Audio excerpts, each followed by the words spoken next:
Okay, this is part 2 in chapter 3 on sequences.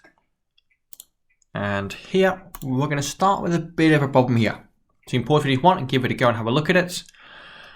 So there's a problem here where for a month, 30 days, you basically have two choices what you want. Either to get 1,000 your first day, to the second, to the third, and so on and so forth. Or get a penny for the first day, but then it doubles. So rather than 2, 3, it goes 2, 4, 8, 16, and so on and so forth. We're going to work out which is the better option. So for the first part, that's quite straightforward.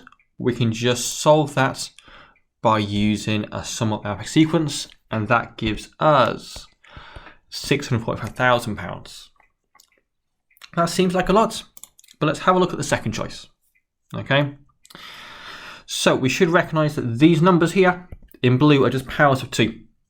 For the first day, you've got 2 to the 0. Second day 2 to the 1, third day 2 to the 2, fourth day is 2 to the 3, and so on and so forth. So for the 30th day, you would get 2 to the 29. And let's see how big that is compared to our previous number. So this is just on the final day. You will get 2 to the 29, which is that amount. Okay, but that's only in pence. So we then need to divide that by 100. So on the final day, we would end up with over £5 million. So we can see that the sequence in blue actually gets a lot more money. Okay, so doubling goes a lot quicker than adding on £1,000 each time. What this shows us is the difference between arithmetic sequences and geometric sequences. So the second one was a geometric sequence. And we're going to look at the sequences now. This is how we put this out. Before I do that, I'm going to throw in some new notation that I mentioned briefly in the previous video, which was this notation here. So this here, this is the Greek letter sigma, and in maths it basically stands for summing. Okay, basically adding numbers. So it's going to say you want to add together this sequence, and you want to vary m from 1 all the way up to 100. So that means your first term will be when m is 1, your second term when m is 2, your third term when m is 3, so on and so forth, all the way up to when m is 100. So if I tweak it slightly to be the sum of 2m, when m is 1, my sequence is now 2. When m is 2, my sequence is at 4, then 6, then up to 200. So that's the same thing as presentation we've seen, but it's a bit more compact and essentially a bit more. Just a couple more examples.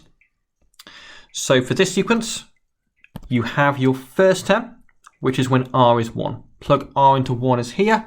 You're going to get 3 times 1 plus 1, which is 4. We then plug r equals 2 into it. 3 times 2 plus 1 is probably 7. Then plug in r is 3, which gives us 10. All the way up to plugging in r is 50. And if you replace r with 50, you have 3 50s, which is 150. Then out on the 1 is 151. Sequences tend to start from 1, but of course they don't have to. So the sequence starts from r equals 10. So for the first term, you plug 10 into where r is. So 2 times 10 is 20, plus 5 is 25. And then keep going all the way up to when r is 20, which will be 2 times 20 plus 5, which is 45. So notation you do need to know, it's not too bad. You used it fairly quickly. So in this video, we're looking at arithmetic and geometric sequences. So as we've seen before, each time you add 1 extra d for each extra term.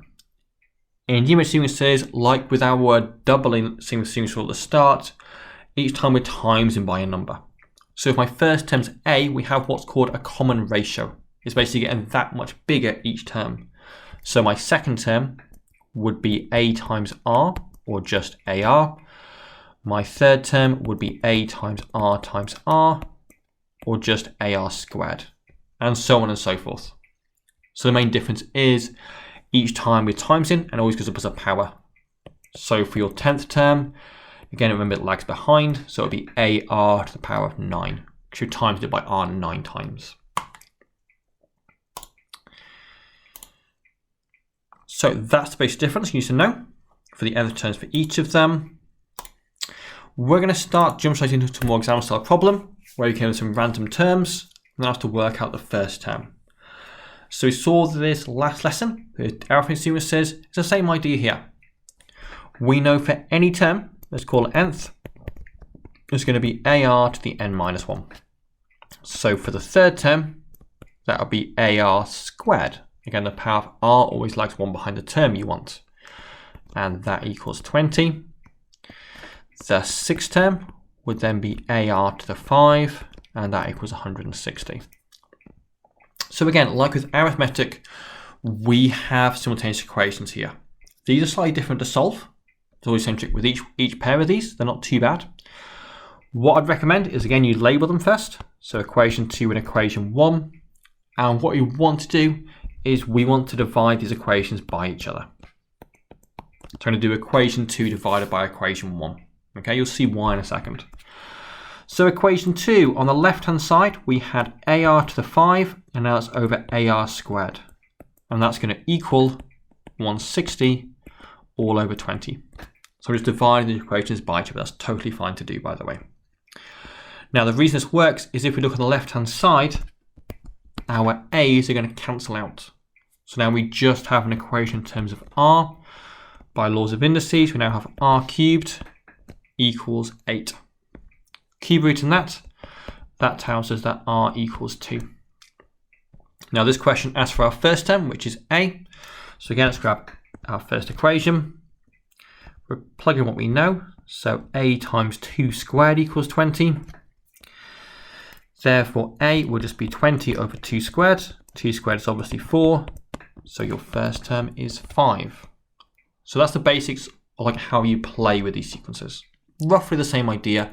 A few things do change. And this technique, something you just basically remember whenever you see these type of questions, you have to divide the two equations in order to make it work. So can you go to page 670 and just try these questions? Again, answers in the OneNote floating about somewhere. Okay. Pay particular attention to question 8 and the exam style question because those are fairly big in exams right now. Okay. That is it for this part. For the next part, we'll look at summing some of them together. Good luck.